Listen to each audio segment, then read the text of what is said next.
Episode 9. Born again, shot again, a little bit of everything, but man, here we go. If you really thought it was gonna be all wrapped up and nice and shiny, got some news for you, buddy. Strap up, because 1 year ago, Wilson Fisk's wife put out a hit on Foggy Nelson. Who? The reason Bullseye broke out was because he got released on special conditions, i.e., essentially, you can hire an assassin from the prison system and have him go do a favor for you. And that favor was Foggy Nelson. Interesting because this is a point where Wilson Fisk has left Vanessa. Vanessa is left to deal with all the big enterprise that he sort of built. And basically, we talked about on Sunday how feminine charms and how that is just the way things are worked with. But the idea that Fisk's wife was just super open to going for that, trying desperate measures. Desperate times means desperate measures, and whether or not this is what the outcome they wanted at the end. But hey, one small choice leads down a barrel of decisions, because even though Poindexter doesn't want to do anything. He's good with just taking his drugs and just not killing people for a cool second. But interestingly enough, Vanessa assures him that Fisk is not a part of this anymore. To which a drugged up Poindexter responds, "He is always a part of this." It's true. Because it's not for free. It wasn't a release on appeal, right? A release on conditions, conditional release. And there is a cost. The cost. Matthew Murdock again, man. At this moment, we start to go back to the end of last week's episode, the final scene being a shot of Matthew Murdock taking a shot to the shoulder from Bullseye in order to save a heart shot to Wilson Fisk. Man. Why would he do that? People have questions. Oh no, fair enough. Karen, but not Karen. Kind of crazy. Again, it was the drugs, man. Don't be mean. It was the drugs. But as Matthew is waking up from his shot, his wound, he thinks he remembers Karen, right? So it kind of shows where his brain's at in terms of a simpler times, shall we? But unfortunately, or fortunately, I don't know. I'm not mad. It's not Karen. It's Heather. You know, the girlfriend that is working for Wilson Fisk. Stuff like that. Yeah, man. Medication. Keeping the dude okay. It's a weird feeling because right now Matt is well, I understand everything. I understand why this happened now, and although we would like to proceed with these things, being on medication is not easy for the rest of the group to believe in what the guy is saying. So it's an interesting feeling of, well, here we go.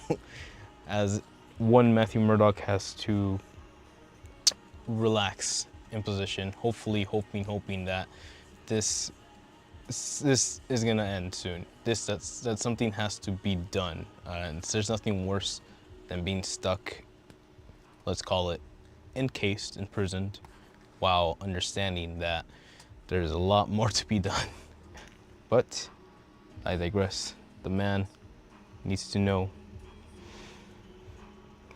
Fisk knows. Fisk knows that, oh yeah, that while Vanessa was in charge, she would be using that Red Hook location to, I'm not sure if they're doing drugs or they're basically making money off of those, right? And an interesting moment with the couple of Vanessa and Wilson Fisk, as it almost does seem like Fisk has been doing this for her, or for something nice for her, it seems. He says that you've been making millions off of the Red Hook property, but now that I'm mayor, we can be making billions, which obviously number go up, yay, big boom. Monkey brain activate. The quote itself being that now I became a mayor to save the city, but the opportunities present themselves, which is a way of putting things. Man, I don't even know. It's just,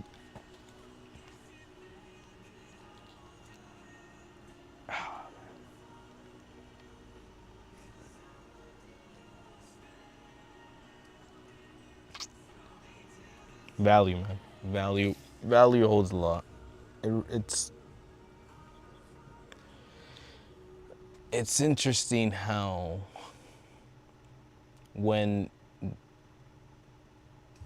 people say that money can't buy happiness, obviously, that's probably a phrase that someone with a silver spoon invented years ago.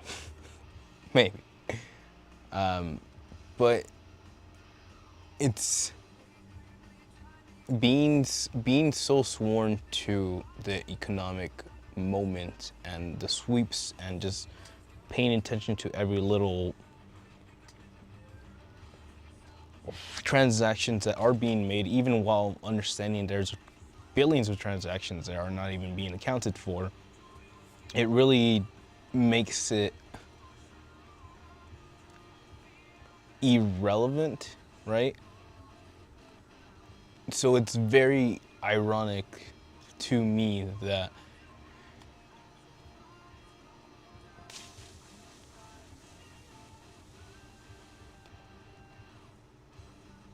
being being well encased in our fun little sections has left us with such a loss of desire for, I guess, what matters in terms of going out there, experiencing, living, breathing, and becoming, right? And we've essentially traded all of that for a society of comfort, right? And no one's saying that's not a terrible thing, obviously. You know, people like camping, but people like glamping a lot more for a reason.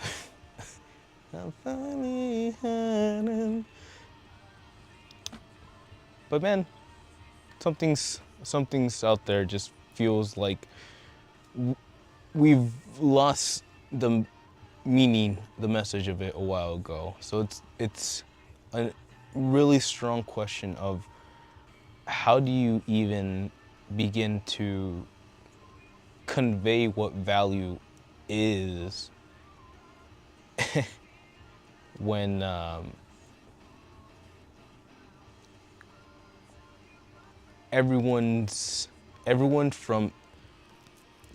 we are raised from a very young mindset to believe in the economic system,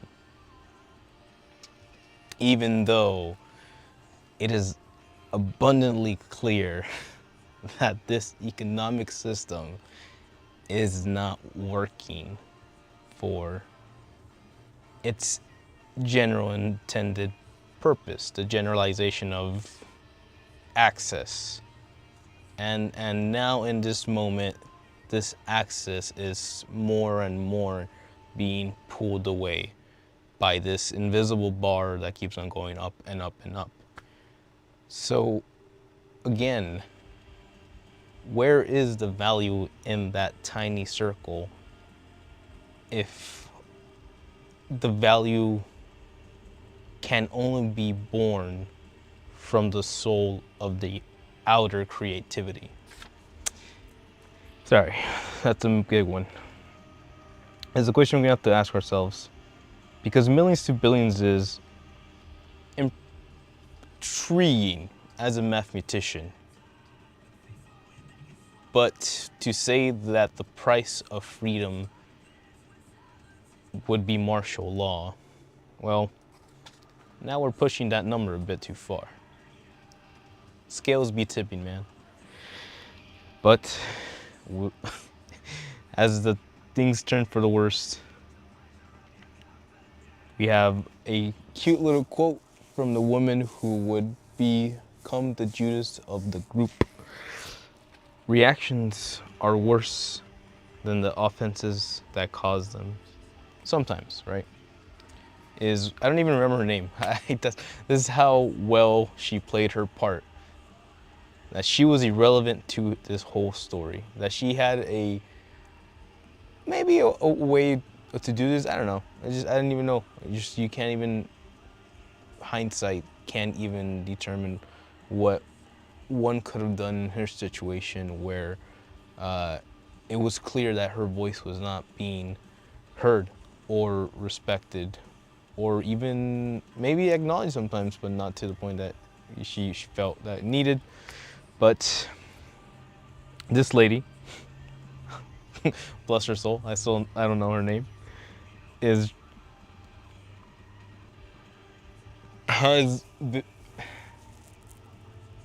been told at the end of the day that they're going for the power system, the power grid. People are going to have to stay indoors for 8 p.m. indoors. We're gonna go into something very, very hard. Martial law is something that really only should be enacted or is enacted or was enacted during war times, right? The idea of if we are in the midst of burning our borders from each other, or attacking our borders, or being dismantled, abused, and more than that, the people who live within those borders no longer have the security that is guaranteed by the state and or country, then the martial law, whether it be from the state, whether it be from the city, whether it be from the government, enacts to protect that area from any entering deterrent.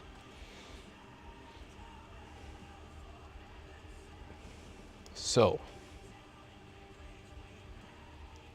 why Red Hook? Red Hook being this little secret plot of land that they've been making money from imports off of. Red Hook, turns out, has a seal certification that allows it to be independent from the state, which is an interesting piece of paper, which really, really throws a lot of what I've come to understand into an interesting mixture. Because as is clearly pointed out, if Fisk can now use mayoral government to liberate this plot of land, then essentially the Fisk can create their independent state, which, wow. We're getting there. We're getting there. Because enough is never enough, apparently, you know, it's not. We're gonna go with that one. Man, TLDR, rundown of the fall. So you get the Force, crime spikes, whether it was from his own mob people or just natural unrest within the people. And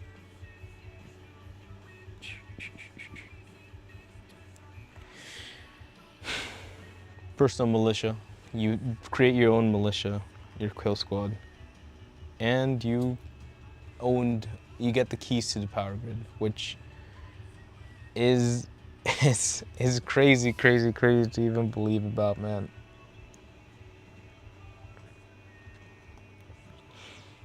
$8 p.m. every night, curfews, power off.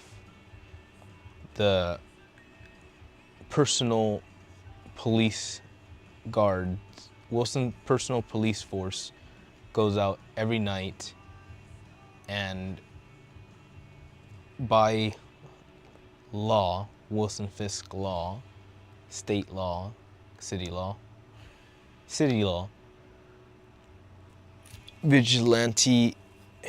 acts of vigilante heroisms are illegal. So, in the end of the day, after 8 p.m., Wilson Fisk's little vigilantes go out into the street, rampaging the nights, trying to protect the city, and you are not allowed, hypothetically, you're not allowed to save the neighbor's cat from a tree. It's pretty rough, man. It's hard to think about being stuck in a place where good deeds are frowned upon, like being attacked for trying to help. And yes, you could say that vigilantes who are outside the law have to be treated with specific care, yes, but try to explain to me how this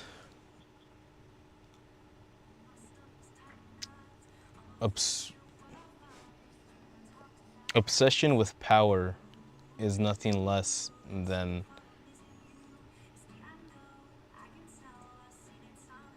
terrorism within our own walls. Because we do see them. We do see BB's report. Good old BB and her camera report and her friend's camera reporting. But it shows, instead of like interviews and like thought articles, it shows the streets of New York with riots, people screaming, vandalisms, lootings, and obviously life imitates art. Amen. Because seeing these really reminded me of those times.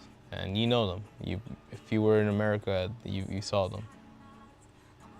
It's the beginning, right? A glimpse of what could happen, what could be. And it's to see it to see it on the television screen and have to like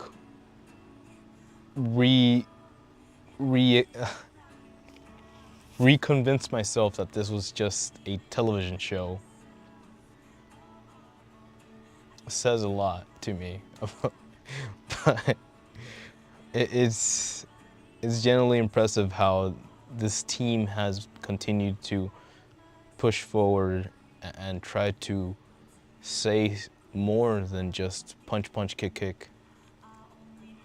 Not that that wasn't here, obviously, but things got serious, man. Things got very, very open, and it scares me sometimes to see this writing team really tackle these subjects, because it worries me that maybe the potato head, Mr. Potato Head out there himself, could be watching these things and getting ideas from like the writers, and that's a very unnerving place to be, if I can be honest. But at the same time, it's important to admit it, that it is a possibility, it is a reality, and it is unfortunately getting closer and closer every day. But we'll have to see on that one, man. We'll have to believe in the thing that comes next. Because next, remember Bucky, a little homeboy that helps out Fisk? He has a job. He has a job to do. Because while Fisk very much appreciates Matthew Murdock saving his life, Fisk also believes that perhaps it'd be best for all of New York and one Fisk if the lawyer Matthew Murdock didn't make it past tonight. So it's pretty crazy, man. Real talk. We're sending assassins. Whoa, hey now. Go do dirty work, which again is kind of interesting to see in a Marvel show. I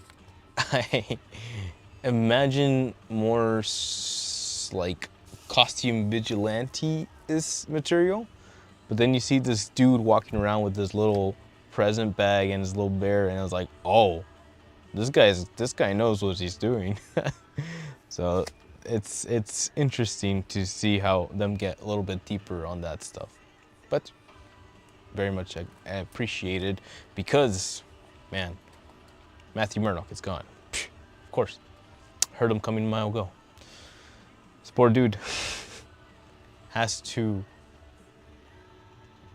bust out of this hospital, because as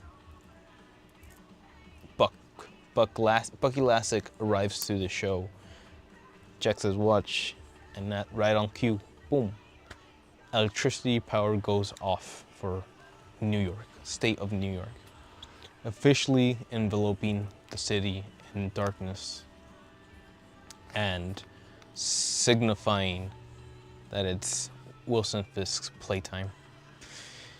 And so he does. He sends his people, sends his assassin, and Matthew Murdock is to dip on the spot. Still within his little medical gown, he drags his ass back home, and who do we find waiting for his paralytic face, potato face? But Frank Castle. Kind of hilarious. I think they made a point of showing John Berthel with super long hair in previous 2 episodes, because Daredevil makes a reference to it. He's like, "What about you, huh, Frank? You you cut your hair for me," or something like that. I was like, "Wow!" All right. I think cute little banter between Punisher and Daredevil as they're increasingly pissing each other off. But Frank says that he got a phone call, and a phone call means that he was gonna keep his promise to check up on Matthew. It's a good thing he does, because as he already knows, Wilson Fisk's men are here. And ladies and gentlemen, you know, you don't have to do these things, but if you get a decent chance to go check them out, then you get yourself one bombastic fighting scene between Punisher, Daredevil, and Wilson Fisk police force. Naturally, Matt still doesn't want to kill people, and Frank Castle whips out his gun, starts blasting people, which gets Matt a little upset. But interestingly enough, so now that they start actually going for it, they just kind of keep on fighting. And anyways, Frank starts blasting. So he started blasting. And yeah, man, it was an interesting little mixture of like, you know how John Wick has that super slick gun fu is what he calls it? I imagine this is kind of what they were going for with Punisher. But John Berthal, and I think it works more for his character, has more of a aggressive tone to his combat style. So there's a couple scenes, I don't know if you'll see it pop up, but he's shooting through the door there. He's already analyzing that. And then there's like a cool scene later on where he essentially throws himself to a corner of the wall to get behind cover, and then shoots at the wall to get the guy behind the wall, which happened in John Wick. John Wick does do that, but seeing this guy do it his way, a lot more aggressive, which is kind of cool, and in line. Yeah, look at them go, flipping around. So, good shit. Very cool scene. Obviously, a lot of people are here for the superheroes punching each other. I get that. Thankfully, I've enjoyed what the showrunners have been doing with the direction of this and the writing and just what they've been presenting. But damn, every time they have a sick choreographed fight scene, I rewatch it because I like those things. They go pretty good. And yeah, good they are indeed. Very, very cool scenes. The kids clean up the place. Well, they trash his house, but they take out everybody inside the room. A win's a win. And it's true. Frank, he wants his stuff back. So he takes the radio, and he has, what's his face? Oh yeah, he takes the radio, and as they have a quick little intersection about how it feels bad to kill these people, but then Frank's like, nah, I gotta do it, man. Boom, boom. Matthew tries to get in the way of one guy from him shooting the guy that shot Hector Ayala, because they find the actual bullet casings that killed Hector Ayala. So Matt has a quick moment, a chance to take him out, but he does not. It insults the Punisher, and he wants to kill him, but Matt steps in, and it becomes another quick intersection of like, well, what are we doing this for, and what's going on, man? So we'll have to see. No, he's not doing it. But Frank being Frank, he shoots another guy instead, and as they're arguing, we hear the grenade being cooked and tossed into the room, and without a choice, they jump out the window, explosions and all. Interesting enough, Daredevil has to grab the Punisher so they can swing away. So he basically does the Spider-Man swing, but with the Punisher. And they land on the car. Deus Ex Machinas. It could have all been over. It could have all been done. They get up, they start walking away. Frank knows he's an asshole. But thank God, he's an asshole that Karen Page likes, because when the car turns on, Honda Accord rolls up, or Honda Civic rolls up, and it's none other than Karen Page. That's right, ladies and gentlemen. The girl has a job today. She got her job back. So kind of cool. I don't know. Maybe she's back in the game. Maybe they just had to make it feel less weird that Foggy wasn't around. But Foggy's whole shtick kind of makes it full circle. So it's an interesting way of bringing his character around, even if he's not around. But ouch. And yeah, man.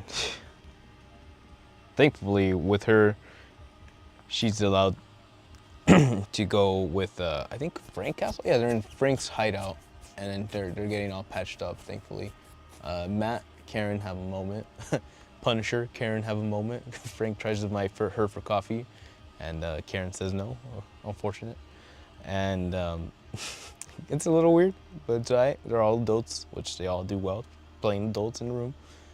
And at the end of the day, Matt realizes that Foggy has these files, and Karen knows where these files are.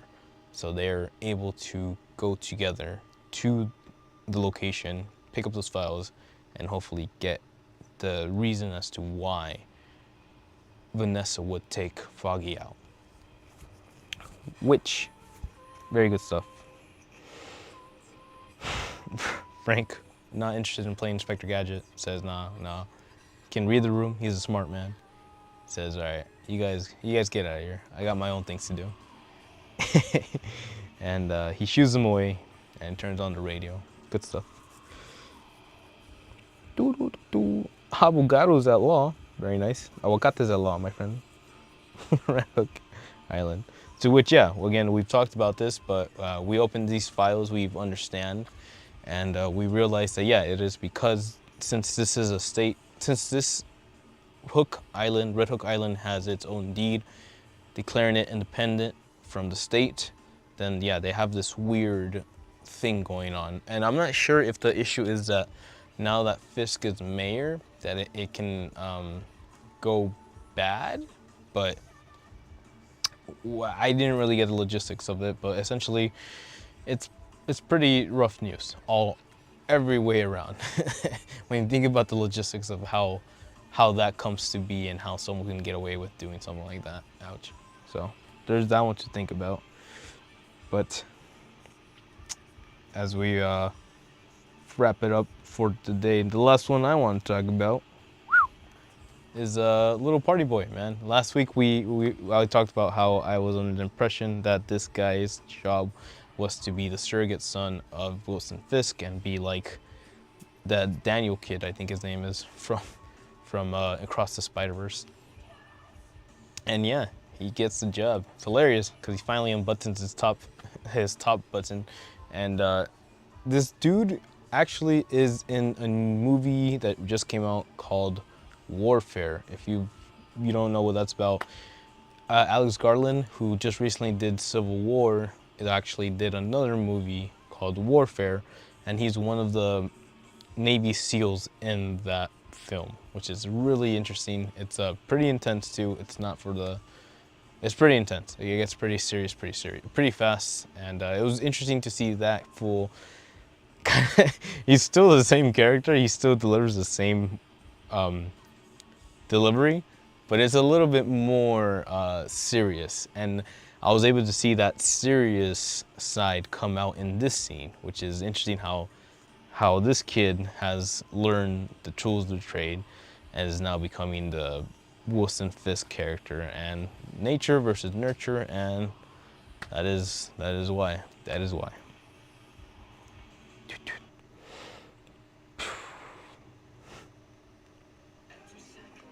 While this has happened, avocados at law. Frank, being cool, is keeping an ear to the radio, and he gets the call. It's time. I think I can do this. That's fine. He gets the call of duty. Frank, one man versus the goon squad. It's pretty interesting. You might be asking yourself, why would one man go up against a whole armed battalion? And you might be asking yourself, why would a whole armed battalion use non-lethals against a mass murderer, cop killer? Well, ladies and gentlemen, don't get ahead of me. We're getting there. But yeah, homeboy goes in, guns blazing, and he starts blasting. Yeah, anyways, he went in blasting. We get a cool new stance from him. I don't think we've seen him do this before. He goes with the famous hook and pistol. Go around, shinks, and then he starts blasting. So it was kind of cool to see him rock that stance. He does a couple things. Guy pulls a gun to the back of his head. He does a beautiful elbow knock, disarm, and then back into, yes, strangle and hold. And then that is very nice. Goes open season, goes full John Wick. Does pretty well for the opening beginning, but obviously is overpowered. There's just way too many cops in that circle, and they all proceed to beat him down pretty intensely, I might add. So poor friend gets a knock to the system, but it's okay because the fanboys love Frank Castle, and actually they want him to join their little club. They would be honored to work alongside the vigilante who killed everybody. So the thing that gets me the most is like Fisk likes to rage on about how he dislikes vigilantes and how he's like, destroy my city and blah blah blah. But if you flip the table, these dudes are doing nothing more than what the Punisher was doing, meaning that their inspiration is a vigilante. So how the fuck are you gonna go around and being like, oh, I hate vigilantes, and you're gonna hire vigilantes? So I mean, Fisk, you got a lot of thinking to do, my dude. A lot of explaining to do. So Frank takes cog in a broken machine. Oh, Frank goes deep. He starts going about how they're all just a bunch of clowns playing in Wilson Fisk game. So a bunch of like jesters just entertaining this one potato head. And meanwhile, this potato head is giving a speech about a cog in a broken machine, as that other election lady who was told to report anybody who didn't believe in Wilson Fisk, right? For a split second, man, obviously I think that the showrunners did a great job of kind of giving her this backbone almost. And then when things really mattered, and this police commissioner guy talks to her, tells him the plan, she instead turns around and rats him out to Fisk. Now this guy is being assaulted by Fisk in a weird moment of display of strength or whatever. Fisk does like a fun little elbow to the throat, double chop to the neck, the little right here, get that shock, and then while he's down there, he begins to squish his head like a grape or a watermelon. You pick, like a melon. To the point where, yeah, because you hear the cracking and you're like, no, they're not gonna do that. They're not gonna do it like this, which they don't. They go kind of smart, and essentially they go to the point where that he pushed so hard that he broke his jaw, and his hand friction was able to rip off the skin from his forehead. So if that sounds pretty graphic to you, yeah, it was pretty graphic. So welcome to Disney Plus. We do what we want to, yeah. Justice, i.e. good men, stay silent. The same people who have taken this oath to protect the city of New York all just watched their police commissioner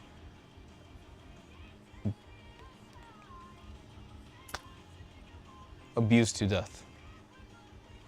And rather than,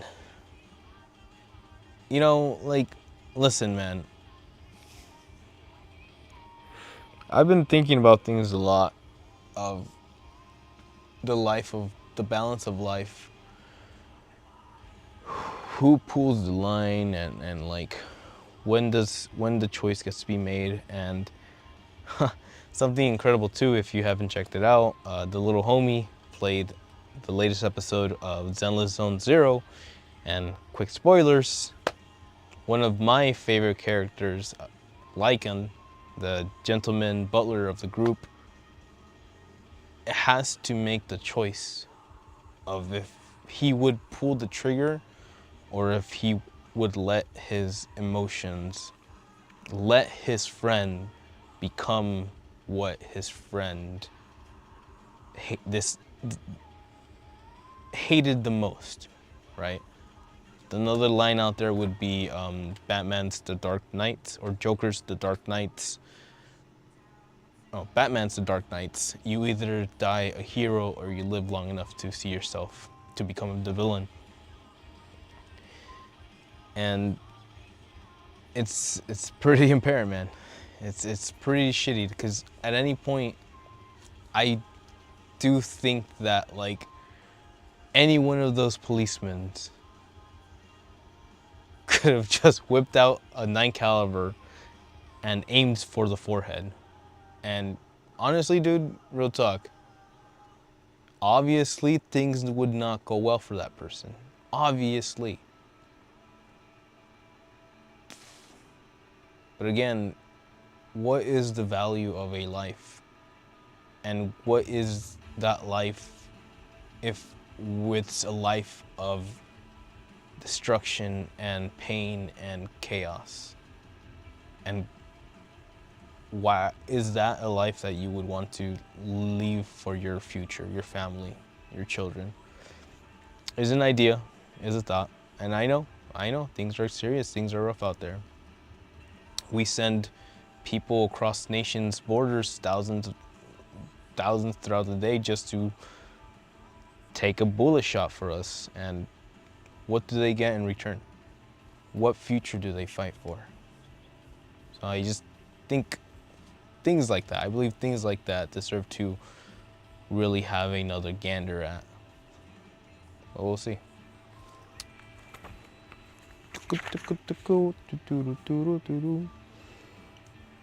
Good men stay silent. For evil to prosper, all it requires is for good men to stay quiet.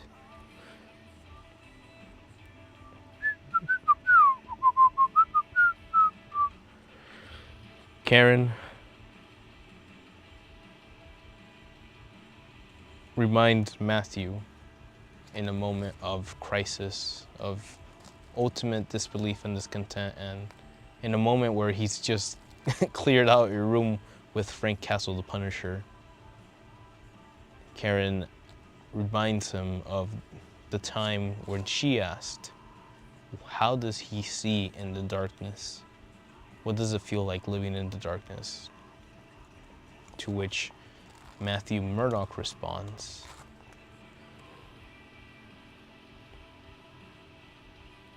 it's not dark.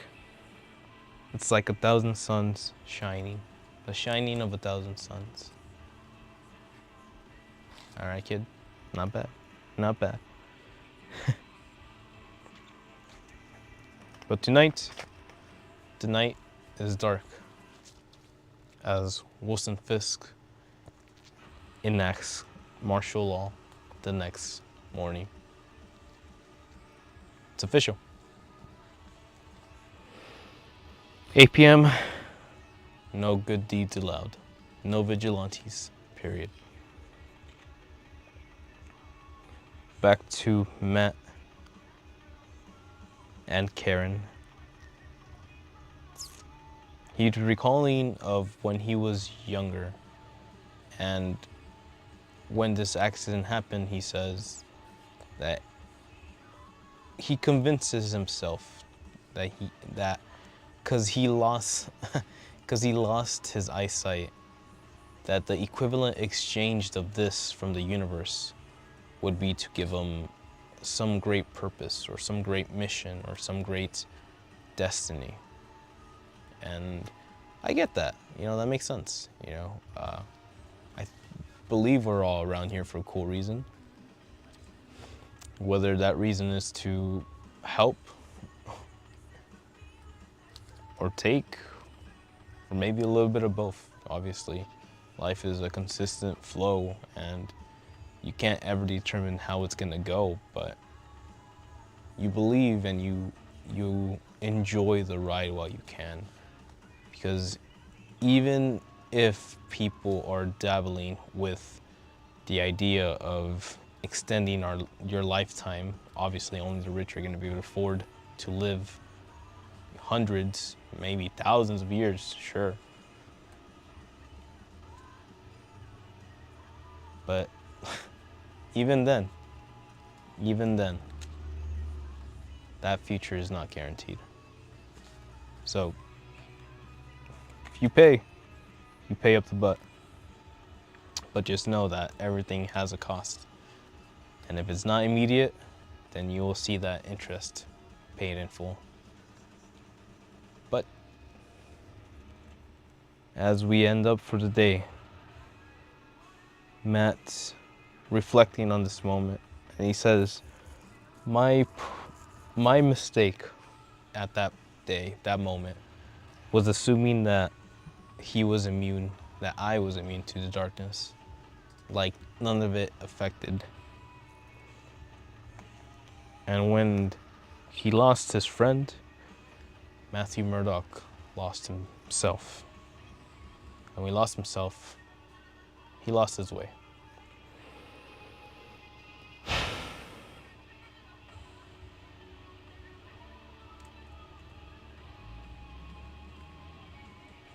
Says, I can feel it.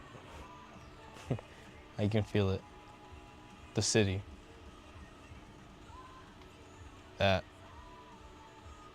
they can defeat Fisk, right? When the majority gathers to fight for something we all believe in,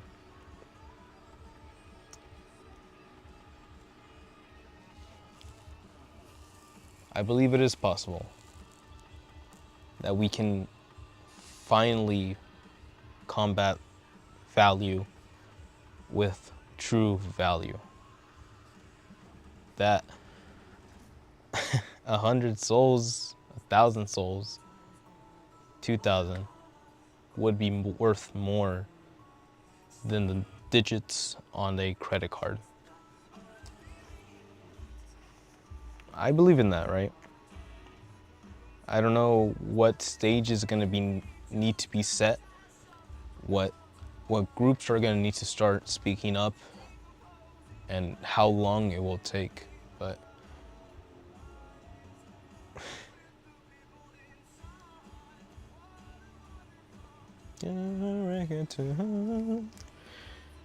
in the world where at the end of the day, I believe most of us have each other.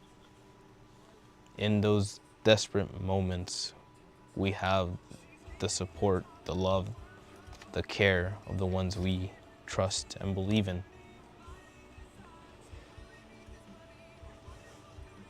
And that has to be worth something more than just another wasted day slaving away at your boss's workstation. Just the way it is, right? Because at the end of the day, you're either creating value for yourself or you're creating value for your community, your people, or you're just creating value for some corporation. And again, none of that is terrible, none of that is objectively wrong. But we've seen things get out of hand. We've seen people go full potato, and we've seen how people are pretending like none of it matters. People who should care. So it's only a matter of time till the people who do care keep on going. Because if you're not hungry, if you think you're content, and if you think that this is all there is to it, we'll see how long that one lasts. But hey, did I say it was over? No, I didn't. Because we got an ending cutscene, my dude. Intimacy. That's right. Alone. In a cell full of people. And in a room full of cells full of people. Frank Cancel makes a new friend. Again, these Wilson Fisk guards are all hardcore fans of the Punisher. They just like dudes with guns, right? Okay. Well, Anthony Petruccio.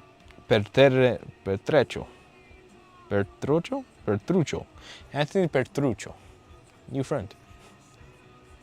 From Jersey. He just broke his arm.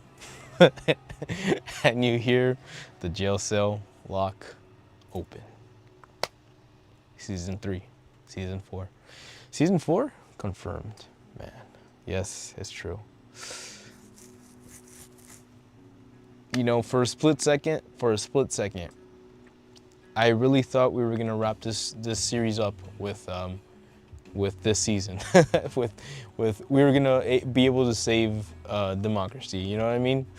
But I guess, and apparently, Disney and the overlords decided that we're not done with the story yet, and we're really gonna have to wait to see what the results of life are gonna be after these couple of months. So I'm not sure how long that's gonna take. I'll keep an eye on it, but damn, that is a unnerving place to leave this.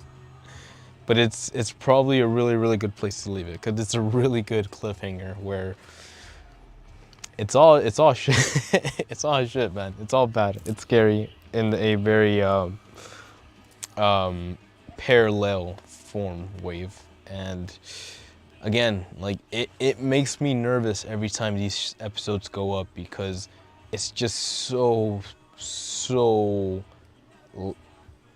it's too real. It is too real. And it throws me off, or it makes me anxious, because I feel like the big potatoes and the people in his circle might be watching these episodes and really taking notes and getting ideas out of this shit, which is unnerving. But at the same time, if we believe in anything, then it's supposed to pair out somehow. But ladies and gentlemen, that is all I have for you. Daredevil, episode 9, season finale of Daredevil Born Again.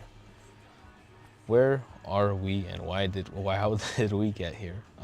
But no, honestly, going from the Netflix series to this, maybe Netflix had more friendship vibes, and that makes sense because it came from Foggy and Karen Page. And yeah, to come to this point and to essentially take all that community and that goodwill away really does put Matt in a different spotlight. And I liked it because I think we got more like lawyer action in this version of Matt. And it was proper for the character who's going through a lot right now. It's just gonna be difficult for someone who has lost someone very important to them to go back to being the old person they used to be, because if you can feel it, you can feel the loss of that person when you try to remember of the good times and the person that you were with that person. It just makes it more apparent that they're not there anymore. So if you want to say that this Daredevil felt different to you, I think that makes sense from a personal character development perspective. And yeah, we'll have to see where that goes and where that develops into. But season 2 of Daredevil Born Again, that is confirmed. It is happening. I don't know, honestly, if they can kind of keep up this quality of writing and momentum. So that part's gonna get to me a bit. I feel like if it dips in quality, I think I might know why, and that will be disappointing. But at the end of the day, I'm pretty sure, like many of us, we're all in. We're all strapped in, and we're all ready to see what happens next. But hey, if you're there, if you know, and you're ready, then let me know, because things are getting scary out there. And if you're scared, come talk to us. Leave a message. I'll give you a hug. We'll be all right. But don't worry about it. No te preocupes. Because here, we have fun. And if you had fun today, then I do hope you swing by and hang out and be chill. And I can see you again next time. But I'm gonna try to hit the gym right now. I still got time. It's like 7. It's 7:14. I got time. And we're gonna have fun with that one. So, until then, it's been fun. Thanks for watching. Ciao.